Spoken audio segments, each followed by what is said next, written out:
नमस्कार दोस्तों। आज की कहानी का शीर्षक है गुरु का स्थान।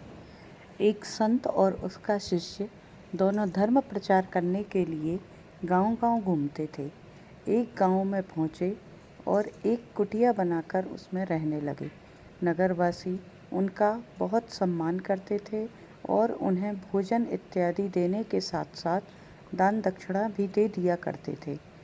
एक दिन अचानक संत अपने शिष्य से कहने लगे, बेटा, यहाँ बहुत दिन रह लिए, चलो अब कहीं और रहा जाए।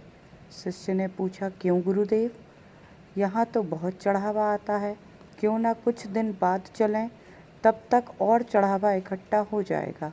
संत ने जवाब दिया, बेटा, हमें धन और वस्तुओं के संग्रहण से क्या लेना देना, हमें तो त्याग के रास्ते पर चलना है। गुरु की आज्ञा सुनकर शिष्य ने सब जो था वह उसी कुटिया में छोड़ दिया, लेकिन फिर भी चलते हुए उसने गुरु से चोरी छिपे कुछ सिक्के अपनी झोली में डाल दिए। दोनों अगले गांव की ओर चल दिए, लेकिन वह जिस गांव की ओर जाना चाहते थे उसे एक नदी को पार करके जाना पड़ता था। नदी के तट पर पहुँचे तो नाव वाले ने कहा, मैं नदी पार करने के 2 रुपए लेता हूँ। आप लोग साधु महात्मा हैं, इसलिए आप 1-1 रुपया ही दे देना। संत के पास पैसे नहीं थे, इसलिए वे आसन लगाकर बैठ गए। शिष्य के पास पैसे थे, लेकिन वह गुरु की आज्ञा के विरुद्ध चोरी से लाया था, इसलिए उसने वो सिक्के नहीं दिए और वह भी गुरुजी के साथ बैठ गया, यह देखने के लिए कि गुरुजी बिना पैसों के नदी कैसे पार करते हैं।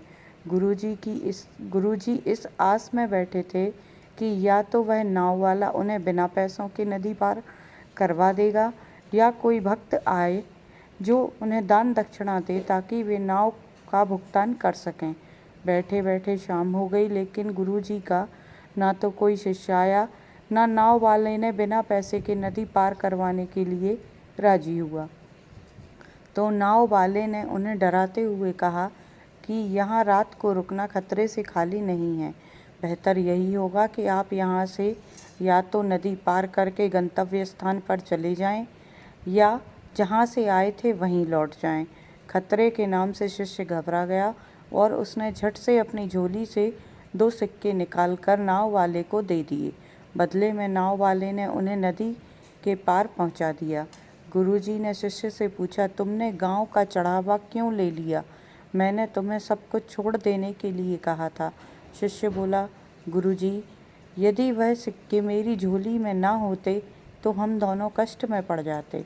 संत ने मुस्कुराकर कहा, जब तक सिक्के तुम्हारी झोली में थे तब तक हम कष्ट में थे। जैसे ही तुमने उन्हें बाहर निकाला, हमारा काम बन गया, इसलिए त्याग में ही सुख है।